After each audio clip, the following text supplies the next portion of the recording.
I had to have a drink before I came. I know this is the first time my mother and father, my sister's like, yeah, I do drink now. It's like saying, my cousin says, it's distress. First of all, thank you so much for sitting through this. And today is a kind of an emotional day for me being here and feeling, because of so much that I love about the city and what the people in Philadelphia have done for me all my life. Coming down here to visit during my high school years and hanging out with friends in my college years here at Cheney, Lincoln, Temple. And I have family down here also, so it's a special time for me, and I thank you very much for being here. So, the film, me and Bill Duke, my buddy Bill Duke, who's in LA taking care of business, did this about 3 years ago. And Bill came up with the concept, and he called me at home in LA, and he said, listen, matter of fact, I was at the tail end of finishing up the Sam Cooke project for American Masters called Crossing Over. And anybody see that? Crossing Over, the Sam Cooke story? Thank you. So I was finishing that out, and Bill called, he was in his car driving, and he said, hey man, what are you doing? I said, just typing out this Sam Cooke thing. He said, listen, how about working together and doing the documentary? I said, cool. He says, well, I said, what is it? How about doing something on dark-skinned women? And I immediately said, I'm in. I'll tell you why. Me being, and Bill being two dark-skinned men who were two little dark-skinned boys growing up. Bill growing up in Poughkeepsie, New York, and I growing up in East Orange and Maplewood, New Jersey. We went through some things as little boys, being called names of darky and ink spot and all that kind of stuff, all kind of nonsense that kids call one another, and it did some damage to both of us. And from an emotional standpoint, I understood exactly what this meant. But for women, it was 10 times worse. Because with us men, we finally came into the vogue of being dark-skinned men, but women, the dark-skinned sisters have not really hit that plateau yet. They're still being disrespected, as far as I'm concerned, disrespected. So we made the film, Bill and I, as a way of possibly healing, of beginning a healing with some of them who have these issues, or may have issues, about being dark-skinned, or they're about being light-skinned. And we happen to be two men who just love women, and we want to do something for you to begin the healing process. Now, I will tell you this. I really didn't make this.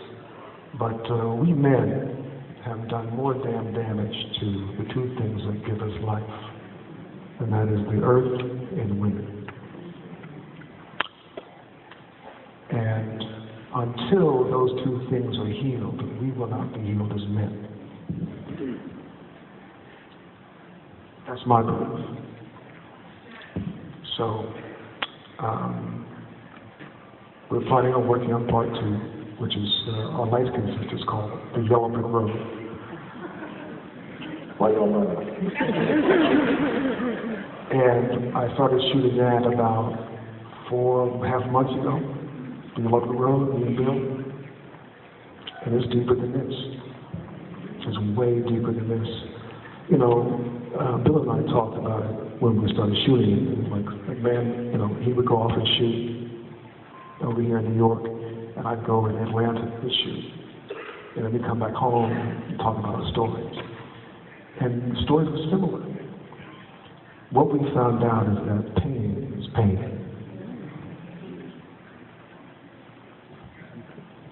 and that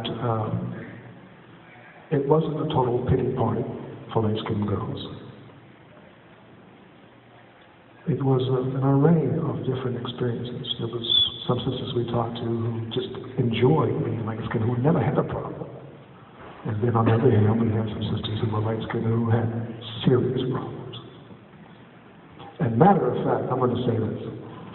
Bill and I have done 13 cities in 2 countries so far. And we started in Toronto at the Toronto Film Festival with 2,000 people.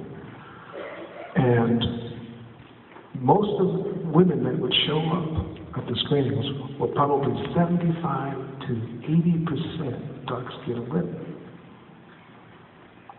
And then a sister took us aside at one of the screenings in one of the states and said, well, she's my sister. She said, well, I really was kind of scared to come. I said, really? What? And she was in her 40s, and she was still dealing with stuff she was from the kids. Damage. She was still damaged. So it's been an emotional thing for both of us. You know, and I don't think I've ever done a film that I probably didn't need therapy after.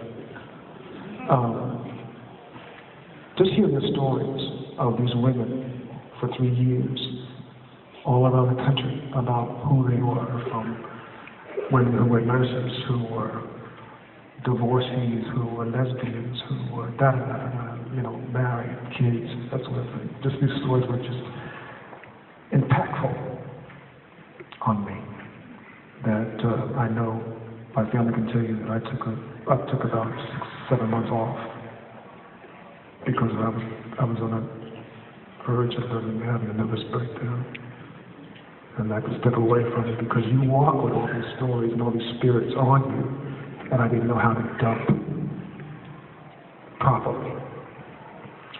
But I found a way and worked it out, and I'm back dealing with it with a clear mind and a better conscience. So let's open up the conversation to y'all, because I know y'all want to talk. No hard questions, because I've been drinking. Is there a microphone down here for the folks? You're right in the middle of the microphone, everybody. You know what? Also, I want to say thank you to all the radio stations in Philadelphia for supporting me, for supporting Dark Girls, first of all.